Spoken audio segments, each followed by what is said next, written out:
The woodsman discovered them at the very edge of the forest where the trees thinned and the snow swallowed sound, a widow on her knees clutching 3 exhausted children, their coats soaked through, their hope nearly gone, and in that breathless moment his carefully guarded solitude cracked under the weight of human need. He had walked the trail 1,000 times alone, never once expecting that mercy would step directly into his path, and he did not know then that opening his door that night would undo the loneliness he had mistaken for a life. If you believe that kindness still matters, that second chances can rise even from the coldest places, take a moment right now to like this video, share it with someone who needs hope, comment your thoughts, and subscribe to our channel Wild West Tale, where stories of struggle, compassion, and quiet miracles are told. The woodsman had chosen the forest because it asked nothing of him except strength and patience.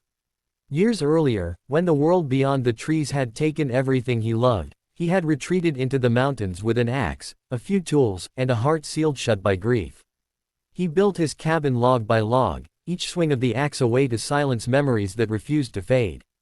The woods became his companion, harsh but honest, and in its isolation he learned to endure without expectation. Loneliness settled in slowly, like snow accumulating on a roof, until he barely noticed the weight. The widow and her children arrived as a disruption to that fragile balance. Their suffering was written plainly on their faces, and it demanded a response he had not prepared for.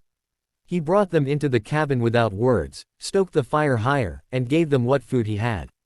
The children ate quietly, their eyes darting around the room as if afraid the warmth might disappear if they trusted it too much. The widow's hands shook as she helped them, her strength clearly stretched beyond its limits.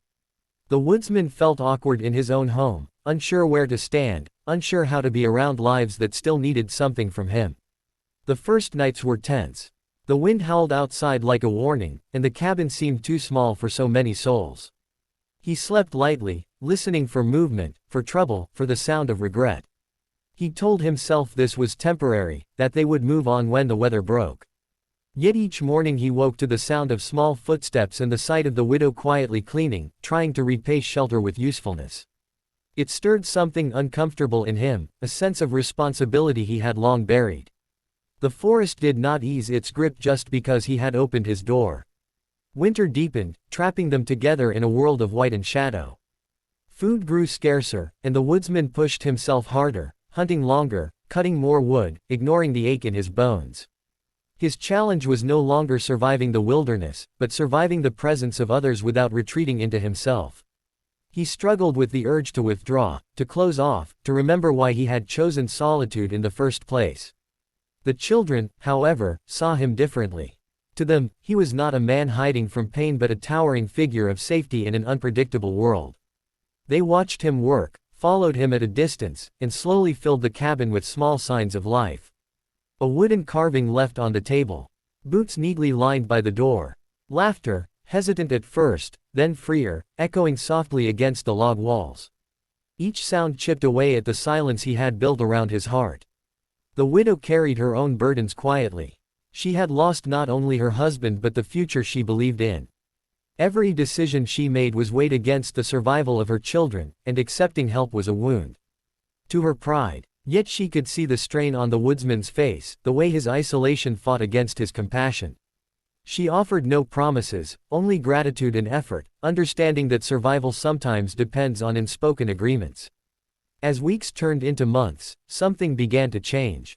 The woodsman noticed himself anticipating the children's presence, the way their energy warmed the cabin even before the fire did. He found himself fixing small things he had long ignored, patching leaks, reinforcing shelves, making space. The cabin transformed from a shelter into something resembling a home, though he resisted the thought. Hope was dangerous, he told himself. Hope had cost him everything once before. The true turning point came not with grand gestures, but with quiet moments.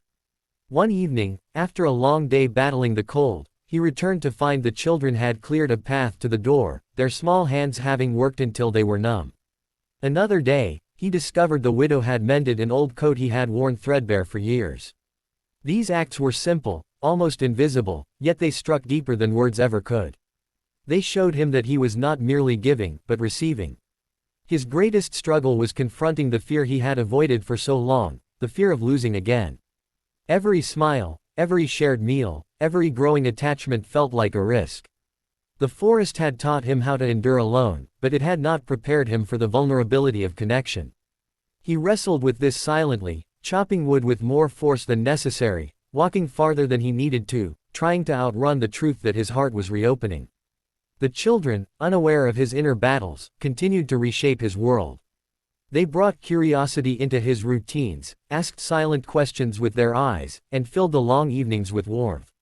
He began teaching them simple tasks, not out of obligation but instinct. In their eagerness to learn, he saw reflections of a life he had once imagined but never lived. The forest seemed less oppressive, its shadows softer, its silence no longer so heavy. Spring arrived slowly, carving green lines through the snow. With it came choices. The widow spoke of moving on, of finding work, of building a future for her children beyond the woods. The woodsman felt a tightening in his chest he could not ignore. The thought of the cabin returning to silence felt unbearable, yet he did not know how to ask them to stay without confronting his own need. It was the children who made the choice for him. In small, wordless ways, they showed him that he was already part of their lives. They waited for him before meals. They followed his lead without fear. They trusted him completely, and in doing so, offered him a gift he had never known how to ask for. He realized then that family was not something lost forever, but something that could be built from patience, kindness, and shared hardship. The woodsman faced his fear and allowed himself to imagine a future not defined by solitude. He worked harder than ever, expanding the cabin, planting the first seeds of a garden, preparing for seasons that would come with or without mercy. The widow, seeing his resolve, chose to stay, understanding that this place, once a refuge, had become a foundation. Years passed, marked by growth rather than loss. The children grew strong, shaped by the woods and the man who taught them how to respect it.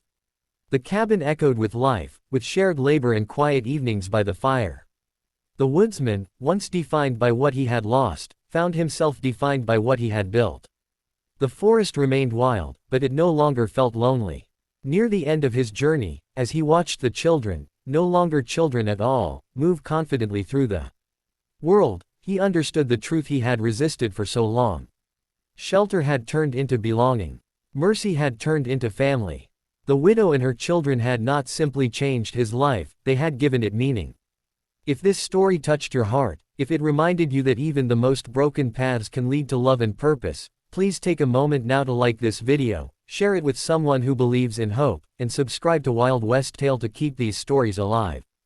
And before this story ends, we ask you from the heart to leave a comment below and tell us what part moved you the most, because your words help keep these stories going. The woodsman once believed that surviving alone was strength, but in the end, he learned that true strength is found in opening your door, your life, and your heart to those who need you most.